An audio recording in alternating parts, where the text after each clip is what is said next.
Neurologist को ऐसे case scenario में तब बुलाया जाता है जबकि हमें डिक्लेयर करना होता है, डिसाइड करना होता है कि पेशेंट को ब्रेन डेथ है कि नहीं। So as a neurologist, we deal with patients who got any brain issues, spinal cord, nerve issues. So हमारा मेन काम होता है ये डिसाइड करना कि पेशेंट ब्रेन डेड है कि नहीं। अगर पेशेंट अनइक्विवोकली ब्रेन डेड है, then only the process of harvesting of organs can be started. So brain death क्या होती है, कार्डियक डेथ से कैसे डिफरेंट होती है? So ब्रेन डेथ के लिए the essential criteria is that all the functions of the brain are irreversibly and irrevocably damaged. Means कि ब्रेन का कोई भी भाग काम नहीं कर रहा है। So इसको easily समझेंगे तो पेशेंट को तीन चीजें एसेंशियल होती हैं। पेशेंट को कॉमा हो, पेशेंट को अगर हम टच करते हैं चेस्ट पे, हम डीप पेनफुल स्टिमुलस देते हैं, हम हाथों पे या नेल बेड्स पे डीप पेनफुल स्टिमुलस देते हैं तो पेशेंट का कोई रिस्पॉन्स नहीं आता। अगर पेशेंट को डीप कॉमा है, then we consider that the patient might be a case of brain death. उसके बाद हम देखते हैं कुछ ब्रेन स्टेम रिफ्लेक्सेस। तो ब्रेन को बेसिकली दो भागों में डिवाइड कर सकते हैं फॉर इजी अंडरस्टैंडिंग।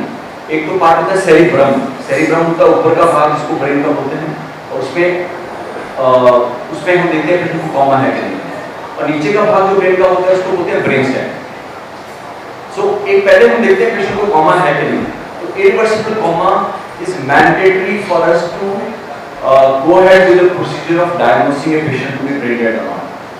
So अगर हमने देखा कि पेशेंट को कॉमा है, हमने पेशेंट की स्टर्नम पे डीप पेनफुल स्टिमुलस दिया, हमने नेल बेड्स पे दिया, हमने डीप स्टिमुलस दिए, बट पेशेंट को कोई मोटर मूवमेंट नहीं हो रही, then we go ahead and see कि पेशेंट को कोई ब्रेन स्टेम रिफ्लेक्सेस है कि नहीं।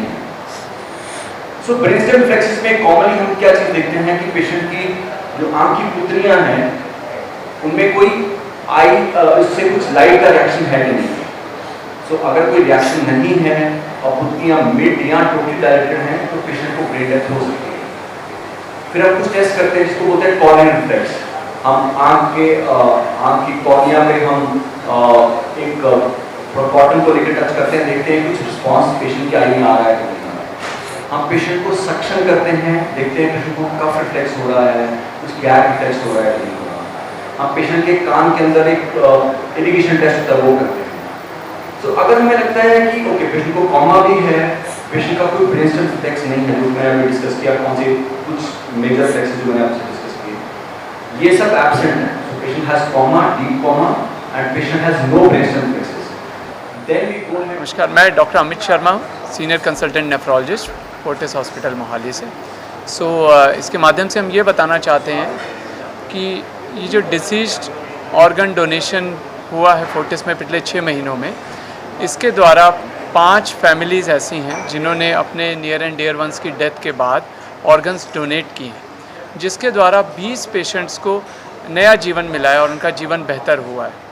इनमें 7 ऐसे पेशेंट्स हैं जिनको कि किडनी ट्रांसप्लांट हुआ, उनमें से 3 पेशेंट्स ऐसे हैं जिनको 2 किडनी लगाई गई, और 2 पेशेंट्स ऐसे हैं जिनको सिंगल किडनी फोर्टिस हॉस्पिटल में लगाई गई, और 2 किडनीज IKI हॉस्पिटल लुधियाना गई जहां पर जो है 2 पेशेंट्स को किडनी ट्रांसप्लांट किया गया।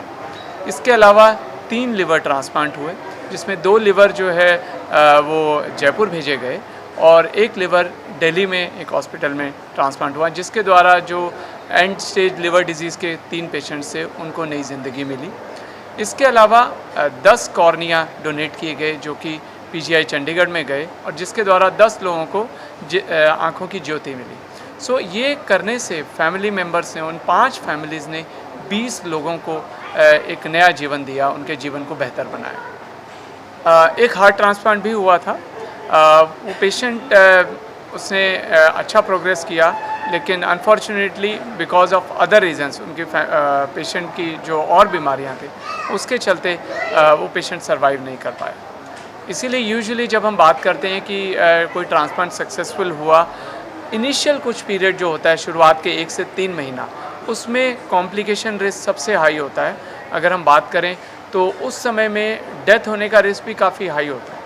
लेकिन अगर ओवरऑल देखा जाए, इनिशियल पीरियड अगर अच्छा निकल जाए, उसके बाद ट्रांसप्लांट, चाहे वो किडनी ट्रांसप्लांट हो, लिवर ट्रांसप्लांट हो, हार्ट ट्रांसप्लांट हो, किसी भी तरह का ट्रांसप्लांट हो, वो बाकी ट्रीटमेंट मोडालिटी, दवाइयाँ या डायलिसिस से बहुत बेहतर है। और इसीलिए मेरी आपसे अपील है आपके माध्यम से कि आप समाज में ये संदेश दें कि ऑर्गन डोनेशन को ज़्यादा से ज़्यादा प्रमोट किया जाए। हमारे फोर्टिस हॉस्पिटल मोहाली में ये 6 महीने से शुरू हुआ है, तो 2023 में 3 हुए थे और 2 पिछले महीने हुए हैं, टोटल 5।